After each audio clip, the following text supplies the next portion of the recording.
Before we get started, I actually thought I would read a piece of scripture to kind of set the tone for our time together. And after that, we'll spend some time in prayer, and we'll jump straight in. God's Word says this in the book of Deuteronomy, chapter 6, starting in verse 4. Hear, O Israel, the Lord our God, the Lord is one. Love the Lord your God with all your heart, and all your soul, and with all your strength. These commandments I give you today are to be on your hearts. Impress them on your children. Talk about them when you sit at home, when you walk along the road, when you lie down, and when you get up. Tie them as symbols on your hands.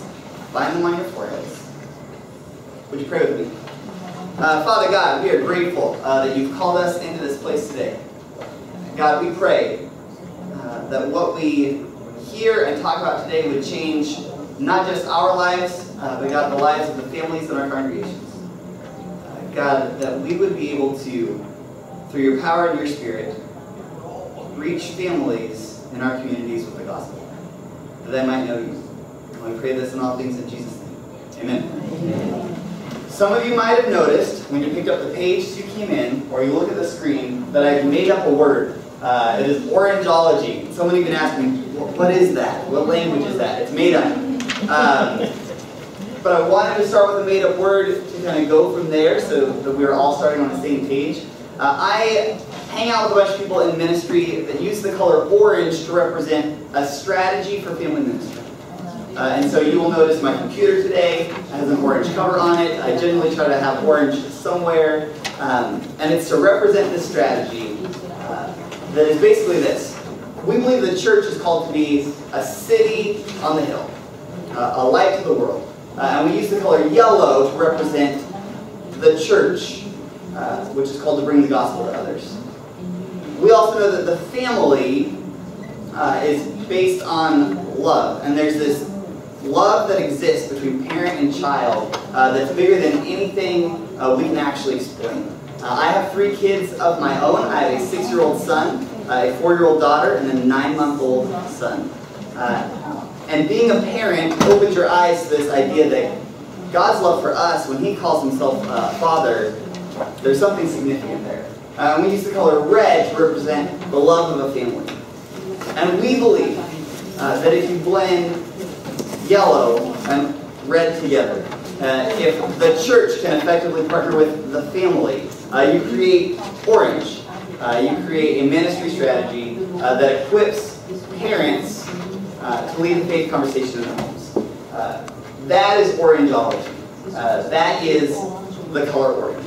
And so today you will see lots of the color orange, and it is a reminder to you that we really believe the church is called to partner with families to pass the faith on to the next generation in such a way that they can pass the faith on to those who come after. But I want to take a moment, anytime we talk about family ministry, it's helpful to think about what is a family. Because over the years, that definition has changed a bit. And so I'm going to give you a chance to get to know the people next to you for a few moments. And I want you to think about, if you had to define family, what is a family, or what is family? What would you say? And so here's how this is going to work. You're going to find another person, or maybe 2 people, and share your idea. What is a family? And then, if someone near you says something really profound or something worth sharing, I'm going to ask you to share with the rest of the group what that person said. It's not a chance for you to share your amazing ideas. But instead, we're going to do some active listening, and as people share their definitions of family, we're going to share those with the room. So I will give you about a little over a minute. And I have a timer running over here. I want to be faithful to our time. But I want to give you a chance, because you're brilliant people, and you brought all kinds of stuff to the table here. What is a family? It could be the person next to you, it could be the person behind you or in front of you. You have a little over a minute to share what you think. All right. So, with what you heard from the people around you, somebody share something with the group that stood out, that you maybe had thought before but weren't able to put words to, or something you hadn't thought before, something that stood out to you as we talked about what is a family. Anybody so bold as they would like to share what somebody else said? Let's see. Miss Claudette here shared that there's an element of growing or developing together. And that wasn't something that I would have thought to say about family. Growing and developing together. That's part of that definition. Sure.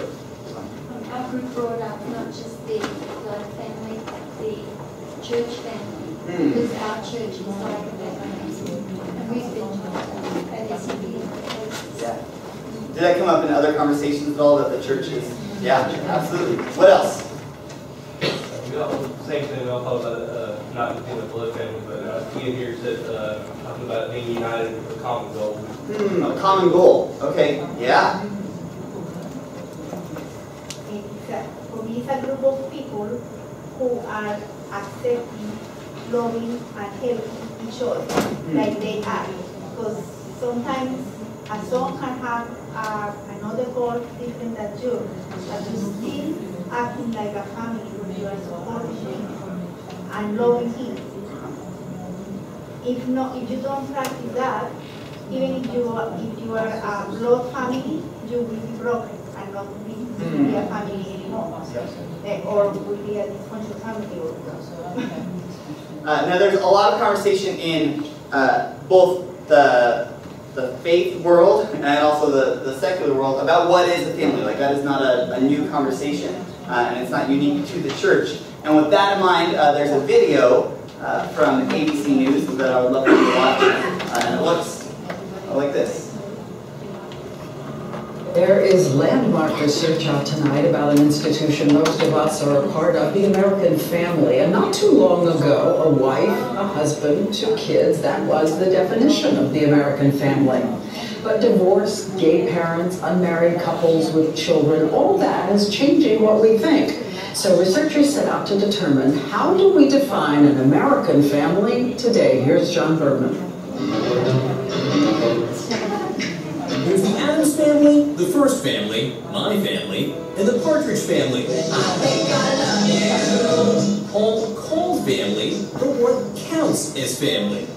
What we find is that people are moving away from the traditional definition of family, and they're moving towards a modern definition of family. The modern family, indeed, comes in many combinations. Nearly 100% of us agree a husband, wife, and kids counts as a family. No kids? 92% say that's a family. Those kids make a difference. Children provides this, quote, guarantee that move you to family status.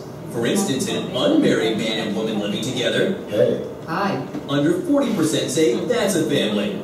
Give them kids, it jumps to 83%. That's up 5% since 2003.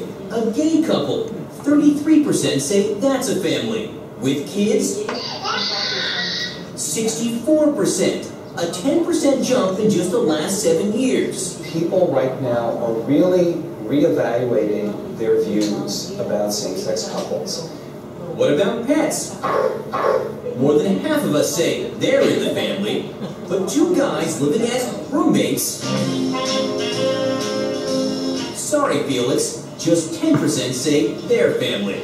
In the end, when it comes to defining family ties and determining family matters, you might say it's all in the family. Because 60% of us now say if you consider yourself a family, you are a family. Welcome, and hold on tight. John Berman, ABC News, New York. And so that was in 2010. 3 years later, do you think those statistics are continuing to change? Absolutely. In 2010, did you catch that number? 60% of people when surveyed say, if you call yourself a family, you're a family. And I would imagine that number will continue to grow over the next few years. And so the question to us as the church, as we talk about family ministry, needs to make sure that we have in mind this idea that the definition of family is changing. That we're dealing with a new generation of families in our churches and in our communities. And that definition is changing. Here's why it's important to know that and important to think that one through. When you talk about family ministry, you need to understand that people in your community and in your congregation will think of about 50 different things when it comes to family. If you have 50 people in your church, they will all have a different idea of what is a family. And so it's up to us as the leaders in our churches to help define what that is, to help start that conversation. I don't know if you remember where you were in March of 1983, but that is when they blew up Walnut Grove. If you've ever heard of Little House on the Prairie, they lived in Walnut Grove. That was where they lived. If Little House on the Prairie is a foreign concept to you, imagine a family that gathers together to pray and read Scripture and do life together. And that was basically the premise behind Little House on the Prairie. And in 1983, to end the show, they blew up the town. They literally blew it up. And the creators of the show have gone on record to say that they did that because they recognized that in the culture around them, that narrative no longer played. And they didn't want anyone to be able to go back to that set. They literally blew up the set. They didn't want people to be able to go back to that and hold that up as an image of what family was because they knew that that was gone. And that was 30 years ago. And so the world has changed a bit over those 30 years since they blew up Walnut Grove. And it's helpful for us to make sure that when we talk about family in our church, we aren't just talking about, Leave It to Beaver. We aren't just talking about a Little House on the Prairie, but we really are making space for families that look different than that, because we're called to minister to them as well. It is a new generation of families. And we define the word family for our congregation in a handful of ways. And it doesn't matter what your role is in your church.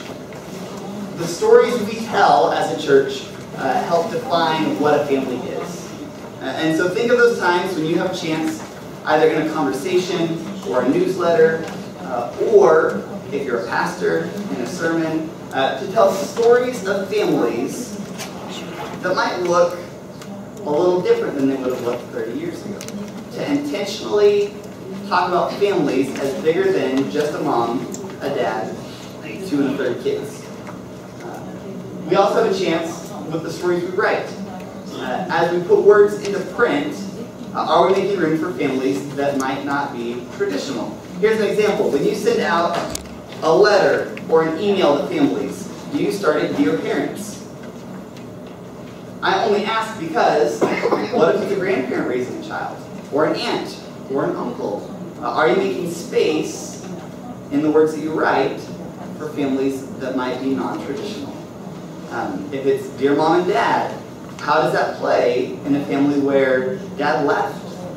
And now the way that you wrote your article or your letter reminds them of that hurt. It reminds them of that pain. As the church, we have a chance to bring hope and life and gospel to other people's lives.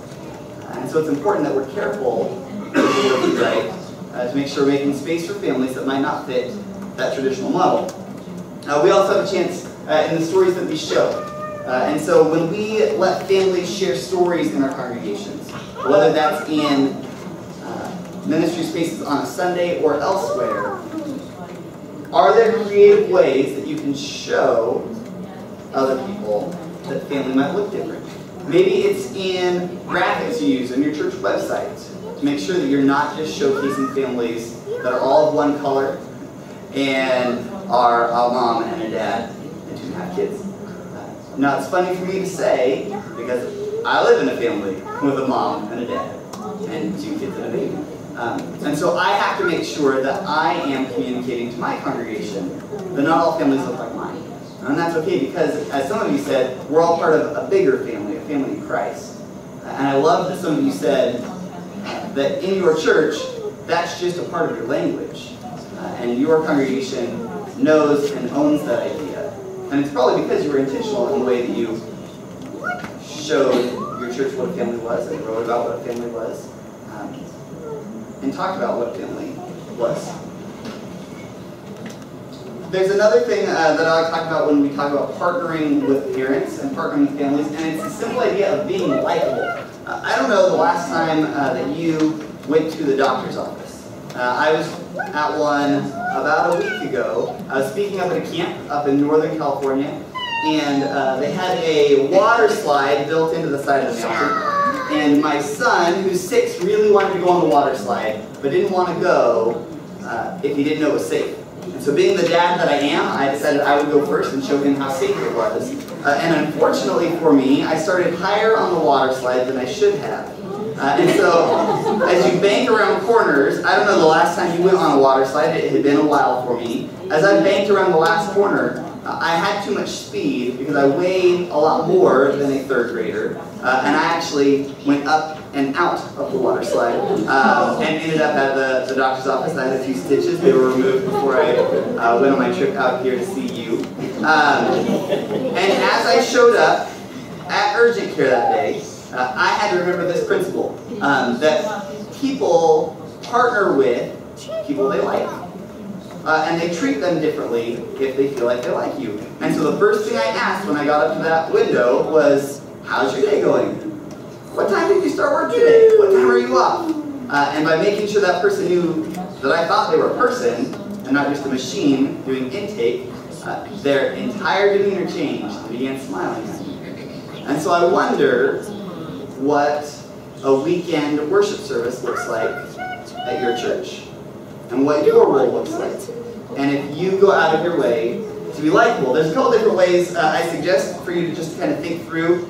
Am I a likable person in my role, and do families in my church look at me as somebody they want to partner with? If you don't use social media, then you might not know what this symbol is or that symbol is over there. Something that I try to encourage church leaders to do is at least consider engaging in social media, not just to promote church events, but to be a person for your congregation. To be a person for families in your community. If I told you that in your town, where you live, there was a park that throughout the day, the parents in your community went to just to talk and just to share stories and just to spend time venting about their day. And they took time off of work. Anytime they had a break, they went to that park and they gathered together to spend that time together. You'd probably think that was a pretty ripe mission field for conversation. And you might consider what it would look like for you to stop by and visit once in a while and hang out with families. And in 2013, in our context of ministry, for a lot of us, that's what Facebook is. Not necessarily for teens. They're looking elsewhere because that's where their parents are.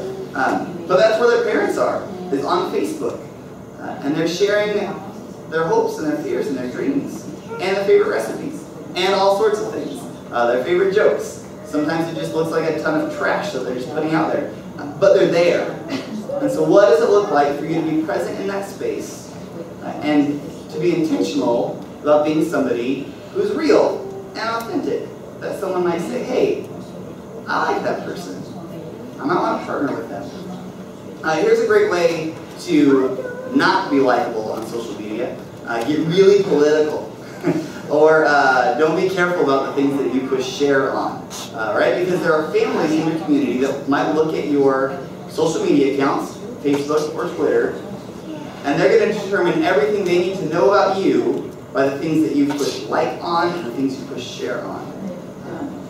And so, for those of you who have social media accounts, it might be wise to go back either tonight or when you get home to look at those things and say, am I a person who seems likable? Am I a person who seems authentic and real? Are you a person who on a weekend at your church is known as they're always smiling? Or are you the person who's frowning? And I'll tell you something, if I need to ask somebody a question, I'm probably going to go to the happy person and not the cranky one. If I'm going to ask somebody how their week was, I'm probably going to go to the person who's smiling, and not the person who looks like they just ate a lemon. Now here's the thing, right now in my context, I'm on staff at a church, I'm a pastor at a church that's fairly large, and so Sundays for us is really stressful. And it's really easy for me to not be intentional about smiling at families because I have somewhere to go and there's a toilet that's clogged and I gotta fix it. Or I just fixed it and I'm really not happy. But to be someone that families want to partner with, it's helpful if you're intentional about smiling. Now I will say this, there will be times when smiling is not what you have to do. This last year, about a year and a half ago, my wife miscarried. and it was really hard on us. We were pretty far along in the pregnancy. And our congregation knew that we were expecting our third child, and we were really excited about that. And the church had prayed over us and done all sorts of things. And when she miscarried, I did not feel like smiling. And I think sometimes that's okay, because it's helpful for our congregation to know that we're people too. I think that actually helps lend credibility to when we say that we want to partner with you in raising up your kids, because we're real people. And so it's not a fake smile, but it's an authentic one. And just be intentional about being approachable on a weekend. I also have a little email symbol up here. It's helpful if you reply to emails. I would say this: if you get an email from somebody, within 24 hours, you should probably reply to them. Even if it's just to say, I'm going to get back to you. If you keep lines of communication open rather than closed, people are going to like you more, be frustrated with you less. I know that sometimes life gets busy, but it's a great way to present to families in your congregation and in your community that you're somebody who's worth approaching. And you have a chance in your role at your church, whether you're a volunteer or just a concerned parent or grandparent, to cast a vision for partnership, to let families know that they do not have to do life on their own. And again, you have a chance to cast vision with what you say. And so being intentional about using words like partnership is really helpful. If families look at you as just another resource for them, then they're going to look at you to pass the faith on to their kids, and they don't have to worry about it. But if you flood your language with the words partner and the words team, that's going to help you out a lot as people begin to picture the vision they have for their relationship with you and the church. And I'd say the same thing about print, and the same thing about pictures you show, and the same thing about celebrating. We had a little girl in our church who went home after a worship service and was drawing a picture, and her mom asked her, Sierra, what are you drawing? She said, Mom, I'm drawing Jesus because I decided to follow him today. And then her mom got really excited and went, this is the greatest thing in the world. And she prayed with Sierra, and she sent me just a quick message, because she knows that I'm somebody that if you send me a message, I'll write back to you. And so she sent me a message just to say thanks and pass on to the Sunday school teachers that her daughter, who's 6, had made that decision. I then really quickly asked Chrissy, the mom, can you take a picture of that picture? Because I want to share it. And we showed that picture to our congregation, and we sent it out to our Sunday school teachers. And I asked permission to post it on Facebook. And I put that vision in front of people that our job is to pass the faith on to the next generation. And it's so neat when that happens at home. And that's really what we highlighted, was that this little girl went home and their mom followed up with that. That it wasn't an experience that just happened at church, and now there's 2 different worlds, but instead, we're all on one team together. And that was a neat opportunity for us to do that, and I didn't actually have to do anything other than show a picture. And you'll have a chance if you listen for stories and listen for ways that partnership is happening to do similar things and show the people in your church what partnership looks like. That it's not just something that you're responsible for. And it's also our jobs to help parents imagine the end that they're aiming for. As a parent myself of 3 little kids, life gets stressful and overwhelming all the time. We don't really get much of a break from being stressed out. And it's really easy to just start parenting for now and not parent for later. And it's our job as the church to remind parents that we're not just raising good kids. We're trying to raise adults who love Jesus and are equipped to pass the faith on. Parents will forget that on their own when their baby is waking up 5 times during the middle of the night, their 4-year-old is wetting the bed even though they thought they'd already got past that, their 6-year-old broke their arm for the 2nd time in a year, and you just start to get overwhelmed. And so we as a church get to offer a vision, and we get to remind parents that we're not just parenting for now, we're parenting for later as well. In our congregation, we have families who have children who have special needs. I think that, at least in our setting, the public school system has done a really neat thing, where when they identify that a child has special needs, they sit down with that family and they develop a plan for how they're going to educate that child. And it's an individualized plan with goals. How neat would it be if in your congregation, parents felt like they could come to you and develop a plan for what it looked like for their child to grow up in the faith. That when they one day graduated from high school, they would not graduate from the church. And that starts with you casting that vision and talking about, hey, one day your 4-year-old is actually going to graduate from high school. It sounds crazy. When they get there, are they going to know the things they need to know?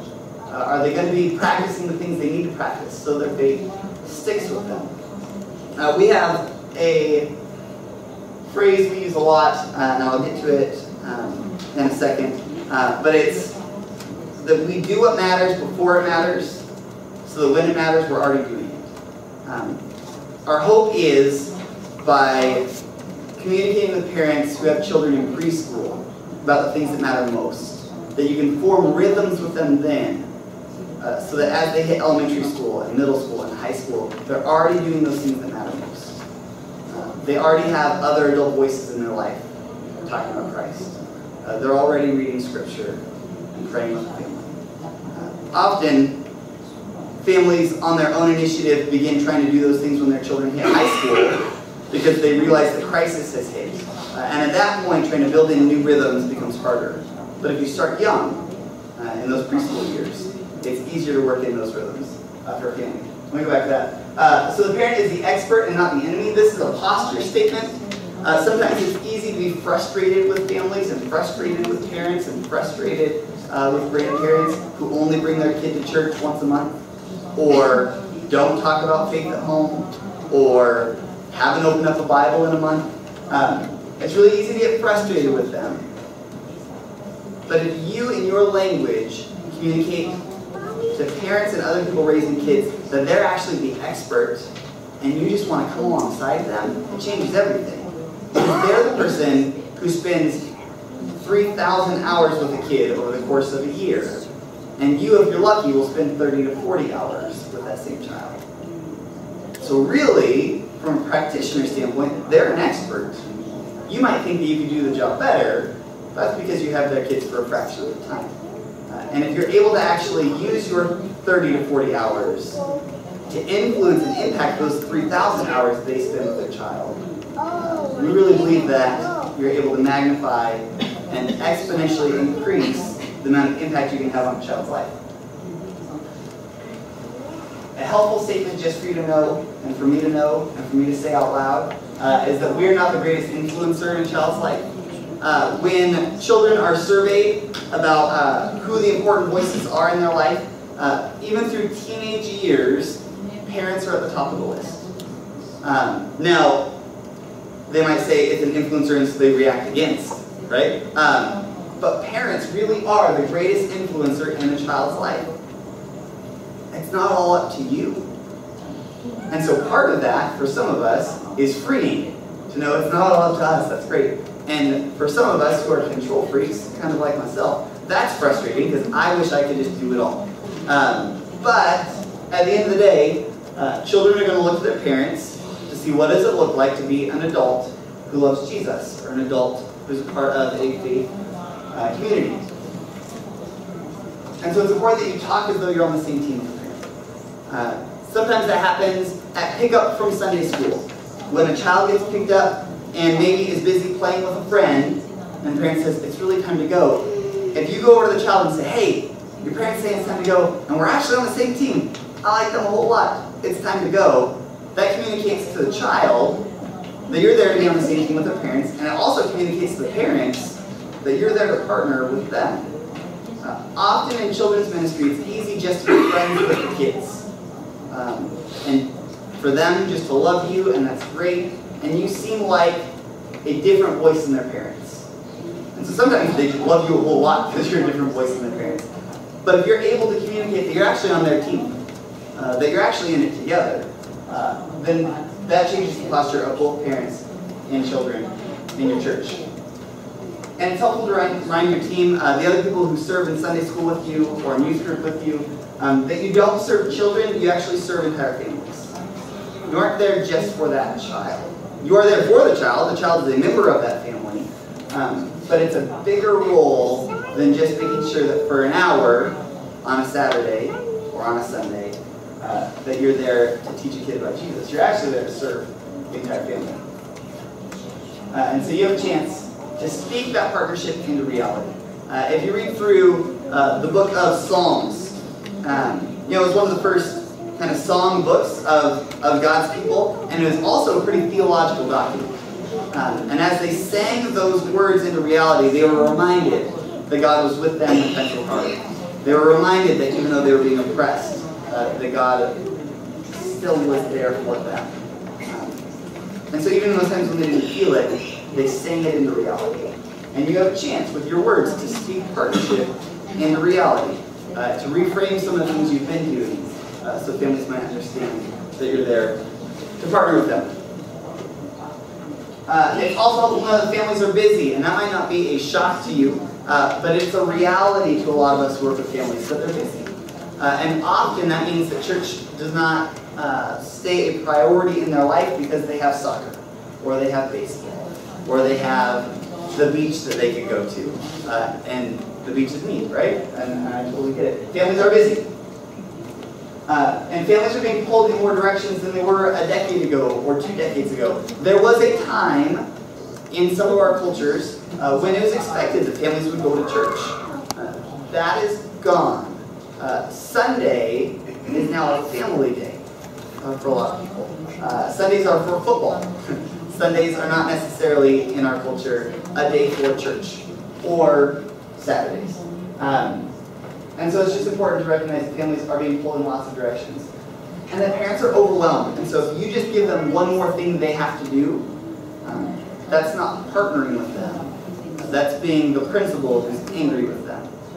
And so instead, it's helpful for you to figure out what the felt needs are in your community and cast vision for how being a part of your faith community regularly helps accomplish those things that they're yearning for. Rather than just giving them another thing on their checklist, how do you give them a vision for being a part of a faith community is actually something that helps accomplish some of those other things on their checklist. Studies show the kids who are actively involved in church through their elementary, middle school, and high school years actually do better in college than children who are not. And so if you're in a community that values education and values college, being able to tell parents, hey, there are a lot of reasons why being involved in church is a really good thing. We would love for your kid to have a passionate faith.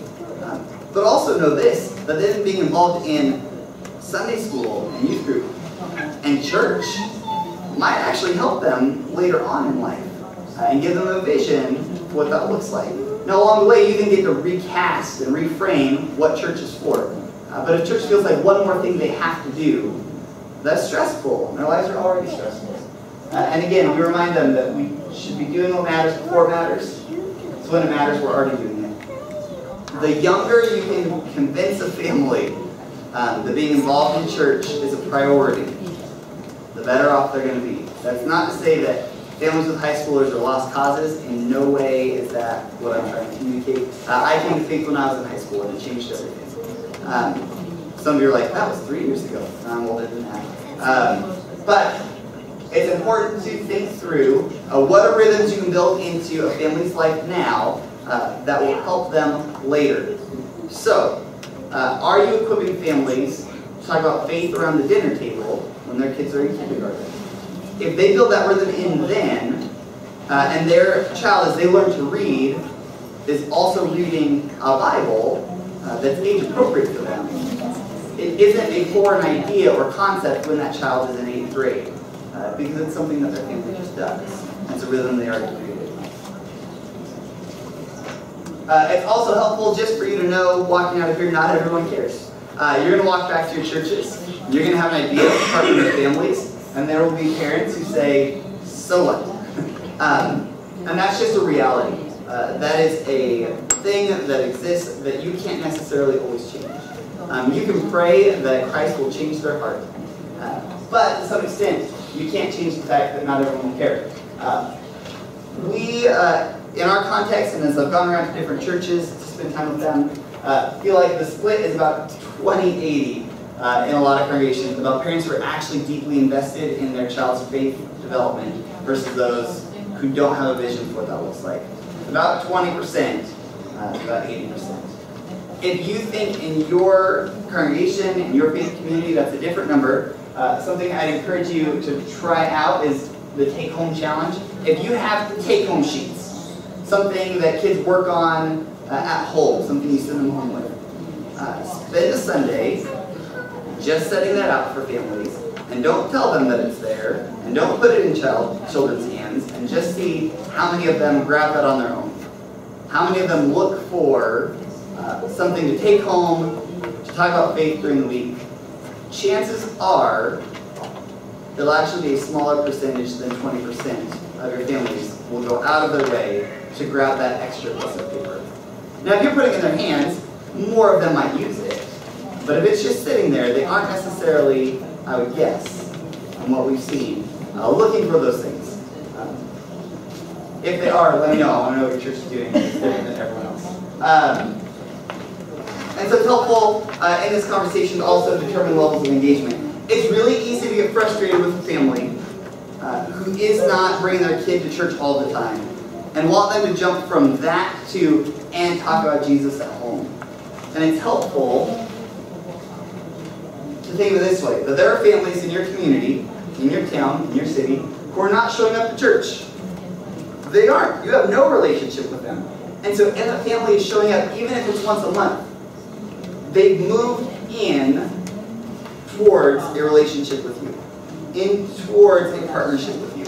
It might not be the partnership that you want it to be, but it's at least a step in that direction. And it's helpful to celebrate those things rather than mourn them. That you actually have a chance, even if it's once a month, to speak truth into that family's life. Your job, and the job of your church and of your congregation, is to then move those families from just showing up to showing up regularly. To create an experience and a community and a sense that coming more regularly is a good thing. If you right now, in your church, have a hard time moving people from showing up to from not showing up to showing up, you might want to develop some initiatives as a church to move people that direction. If you have them showing up but they're not consistent, then maybe the place you need to focus is what can you do to create consistent showing up, that they might show up regularly. If you move past that, maybe your next step is getting parents to ask what their children learned at church. I think that's a step into relationship with you. Now they're not just showing up regularly, but they're actually asking, so what did my kid learn today? Not just did they have fun, not just were they safe, though those things are important. What did they learn? I think the next step after that is then asking their child what they learned. I think that if parents look to their children to have a faith conversation, that's a further step into partnership with you than just asking you. And then again, moving from asking what they learned at church to actually talking about Jesus, the Bible, and faith at home is another step in. Now you probably won't be able to get families who show up occasionally to jump straight to talking about faith at home. That's a big leap. And so being able to break out steps along the way, and maybe your levels of engagement look differently, but have a target in mind and break down as many steps as you can between where you are now and where that target is. So you have stuff to aim for along the way. For us, in our context, this is what we're aiming for. We want people in our church, children and youth and adults, to be able to tell others about Jesus. But again, getting them to go from not regularly attending to regularly attending doesn't necessarily address that. But it's a step along the way. And we really feel like, for us, in our context, this is the goal we're working towards. You might have a different goal. Your senior pastor might have a different goal. But knowing your church's mission, knowing what that goal is, will help you to determine levels of engagement along the way. And so I encourage you to consider what baby steps into partnership might look like for you. Maybe it's something simple like calendar alignment. Here's what I mean by that. Some churches, in their attempt to minister to children and to youth, will sometimes do events during the week, maybe youth group during the week, or midweek Bible study for kids, or other events for families to show up to. But remember, families are busy. And so if you aren't careful as a church aligning your calendar, then you're going to stress the family out by telling them, here's 8 things you have to come to this week. Be it all of them. Instead, what does it look like for you to say, there are 2 days during the week when we would love to see your family. Maybe it's on Saturdays. Maybe it's on Sundays. Maybe it's once during the week on Wednesdays. Maybe it is just on the weekend. But making sure that anyone who plans events at your church recognizes that families don't see themselves as, I have a family who has a preschooler, and a family who has an elementary age child, and a middle schooler, and a high school. It's a family with kids. And so if you've planned on 5 different nights of the week for different events, the family's just going to get stressed out by that idea. And so an easy way to step into partnership with a family is to look at your calendar to say, are we stressing families out?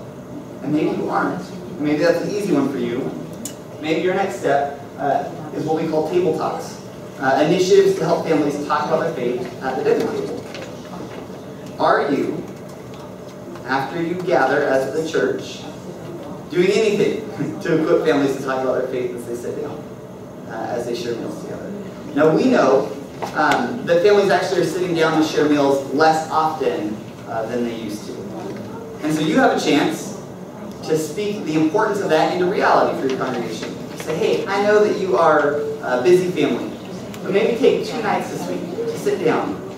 And here's a couple questions that point back to what we talked about as a faith community this last weekend that you can talk about. Even if a family then doesn't do those things, even if they don't do a table talk, they hear that that's something that they might want to think about doing. And again, the younger you can speak this into a family's life, the more likely it'll catch traction as that child gets older. And I'd encourage you to identify your A team, to think about who are those families in your church who already get it. Who are those families who are already working hard to partner with you to raise up their kids? And get them on board. I don't know if you've heard of what TED Talks are. They're these really kind of short talks on things that people can do to help change the world around them. There's one talk on what it takes to start a movement. The idea being, if you have somebody with a brilliant idea, that's great. That's not quite enough to start a movement. What you actually need is somebody who says that that guy's idea is great and then tells all his friends. The great movements happen when there's a second person who joins in and is excited about it because they don't have an agenda. When you go home to your churches, you have an agenda. You do. You're probably in this room because you get to speak into how your church faithfully serves families. So find those families in your congregation who don't have a perceived agenda. They're just already doing it. Get them on board first. Talk about partnership with them first. It's going to be an easier sell because they already get it. And then if they're using that language, other families are more likely to join in than if it's just you from the top down. And so, as you walk away from here today, think about what it looks like for you to identify that team, just to scratch out who are those people in our church who already get it. And how do we come alongside them to encourage them in what they're already doing. Give them a vision for next steps. Give them a vision for how they can share that with others. I would imagine that today, as you came here, you probably had questions about partnering with families. I intentionally went through some of this kind of quick, and some of you, I saw it on your faces. You're trying to scratch stuff down. And I did that because in a setting like this, in a room this size, you actually have a chance to ask some questions about what it looks like to serve families. I wanted to give us a framework to work in and kind of this picture of orange as a partnership model. But I want to give you a chance to ask some of those questions of me, but also of the room. Because I really believe that the same Spirit that's in me and helps me do ministry is the same Spirit who is in you and helps you do ministry. And so you might have some words of wisdom as well for the room. And so, with that said, is there anyone here who came today with a question about partnering with families, with a question about family ministry that I in no way touched, or something that I might have said but just went too quick and you want to hear a little bit more about it?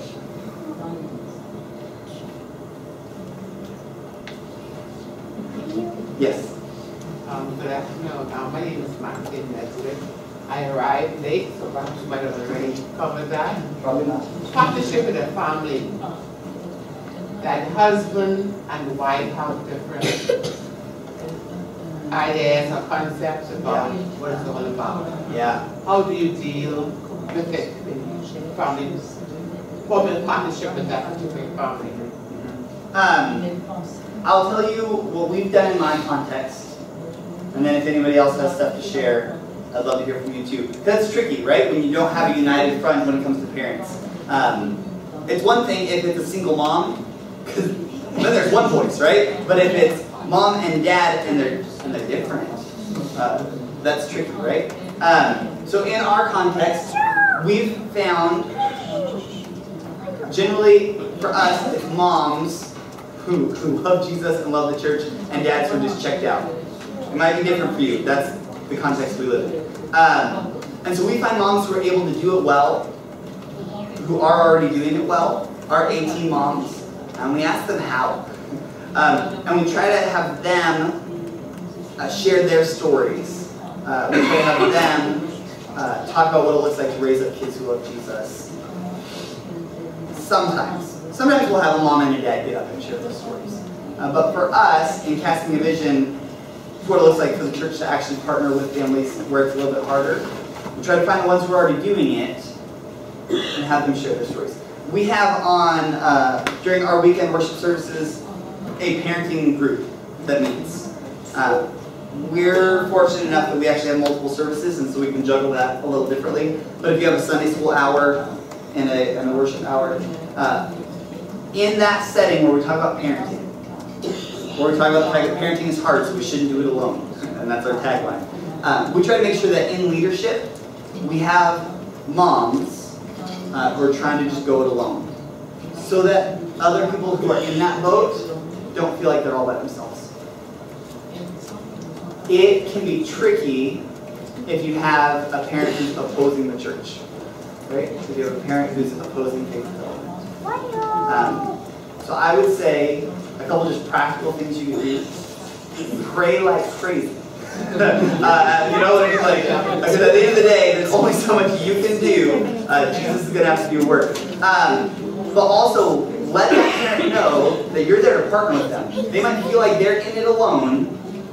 So give them you and other families that they can partner with. Because if they're consistent in modeling the faith to their kids and to their unbelieving spouse, I really believe that God's going to do a work in that family. I saw it happen in my family as I came to faith in high school, though my parents had no vision for what that looked like. God then rescued my mom out of addiction, and through her faithfulness, my dad came to know the Lord. And it wasn't through her beating him over the head with the Bible. It wasn't through the church trying to tell him that he was a failure as a dad. The church loved our family. And my mom knew that she had support from other people, so that when she had opposition from my dad, she had other people who loved and cared for her. And again, I think that if we expect that family to be at church every single Sunday and every time we do an event, that's setting the bar really high and setting up that parent who's doing it alone probably to feel like a failure. But if instead we celebrate every third week when they're actually able to get there, because there's one parent trying to get those kids to church, and we high-five them and we say, hey, we are praying for you. They know that the church is a place where they can go for encouragement. They're going to come. So those would be my thoughts. What would you add? Something totally different. separate. Okay. Can I? Sure. And I come to the conclusion just from listening to you today and maybe correct me if I'm wrong, that it would be better to encourage the parent to bring the child in just the one day a month than to make arrangements to try to get that child in like a bus to pick the child up every week, because the other way the parents involved. Yeah, that's tricky. That's a philosophy of ministry question, right? And so is it more important to have a kid every week but have the parents not involved than to have a kid and their parent at church once a month? I think we need to think it could be a hybrid model. I think it'd be great if that parent could show up once a month, but the kid's there every week. But would that not give the parent an excuse not to come? It could. It could. And so then I would say, if you're able to get a kid to church every week, right? And you're able to move from you have 12 hours during the year to speak truth into their life to you have 52 hours, right? Or 40. Let's say they miss a Sunday month. You have 40 hours. I think that's a massive increase and just an exponentially greater chance to speak truth into their life. It's helpful then as your church to think about what are initiatives we do to make that parent want to come to. So right now it sure feels like the church has nothing to offer that parent. So what can we offer? I think we can offer Jesus. I think that's huge. Not every parent thinks that's something that they need necessarily. And so, again, trying to move into a deeper level of engagement is something I'd encourage you to develop some sort of initiative or some sort of plan or strategy to be able to do. Maybe it's a parenting group. Maybe it's some sort of book club. I'm not quite sure what that looks like in the context. But I would not sacrifice the ability to have a kid at church every week to get them with their parent there once a month. That's a hard one, yeah. No, just a comment asking. Because if you could get the child in, and the child gets the foundation of your group, he can sign with the mom. Yeah. If the mom is already there, he can two of them to work together. And hopefully between the two of them, to convince the father. And if that child is going home with projects that they need to do with their parents, hey mom, there's this thing that we need to talk about this week. I would hope that God's Spirit would start working in her life. She does not need a church building or wherever your church gathering meets in order for the Spirit to be present, right? And so if that child is bringing home faith conversations, God is probably going to work. And so if you love those parents and you express to the kids that, hey, I'd love to see your parents, versus, oh, your parents are slackers. Why don't they ever get to church? Right? That changes that frame of mind too. And then the kids feel welcome to invite their parents to church. I think that church really loves them. But again, it's a frame of mind that you're not just there to serve the kids. You're there to serve the whole family. And so even if that family is not showing up wherever you gather as the church, you're still called to serve that family. We have about 3 minutes, so we should probably field one more for the group process. And then I'm around for the next 3 days. But is there something else that you came in here really hoping that we talked about, when we didn't go near it, that you'd be frustrated if we didn't have a conversation about before you walk away? This is huge. The parents, though absolutely I do believe the parents should partner with the church, right, to raise the kids to love Jesus. Ultimately, parents are partnering with Creator God to raise up kids who love and worship Him. Absolutely. Children have been entrusted to that family unit, and they have a chance to partner with Him to raise them up. Absolutely. It's our job to show families a vision for that. Yeah, absolutely. Yeah, and I would say as much as possible, if things like that resonate with you, say them over and over again. At my church, I have used partnering so much as a word that I'm tired of saying it. But there's always new families, and there's always people who, though I've said it 15 times, are hearing it for the first time. They need to hear it a lot. And so you might get tired of saying those things, but families need to keep hearing it. And so I'd say, absolutely, build that into the rhythm of, for your congregation, this idea that they're called to partner with God. Yeah, good. Well, friends, thanks for spending an hour in here together. I would encourage you, before you walk away, look at the other faces in this room, because these are people who are also passionate about family ministry. And you're going to have chances to share meals together and do other workshops and sit in main settings together. You might want to sit with each other because their heart beats for something similar to yours. And And so you can keep this conversation actually going. If later on you want to check out this presentation, any of the notes from today, they're all online. And I believe on your page today, at the bottom is how to get me on Twitter if you want to start a conversation with me on Facebook, email me. And then also a place where I write a lot of stuff and post all of my notes is westcoastcm.com. And so if you want to just steal this, make it your own presentation, and go talk to families at your church and use this, absolutely you can get my permission. That's all there is. So thanks again. Enjoy your day.